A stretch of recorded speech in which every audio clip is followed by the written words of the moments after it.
Hi అండి. మనం iron బాక్సుల్ని use చేస్తూ ఉన్నప్పుడు కొన్ని రోజులకి వాటి ప్లేట్స్ అనేవి బ్లాక్‌గా అయిపోతూ ఉంటాయి. ఆ బ్లాక్‌గా ఉన్న వాటిలతో మనం ఐరన్ చేసినా కానీ, ఆ స్ట్రెయిన్స్ అనేవి అంటుతూ ఉంటాయి కదండీ! మీకు ఆ స్ట్రెయిన్స్ అనేవి క్లీన్ చేసుకోవడానికి టైం లేనప్పుడు ఈ టిప్స్ అనేవి బాగా యూజ్‌ఫుల్ అవుతాయి. ట్రై చేయండి తప్పకుండా.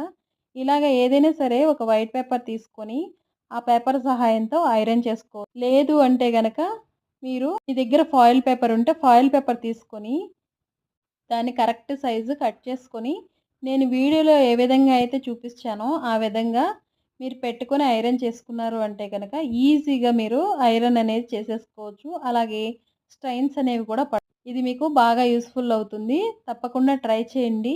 ఇలాంటి మరిన్ని యూజ్‌ఫుల్ వీడియోస్ కోసం నా ఛానల్‌ని ఫాలో చేయండి. అలాగే కొత్తగా చూస్తున్న వారైతే సబ్స్క్రైబ్ చేసుకోండి. Thank you for watching.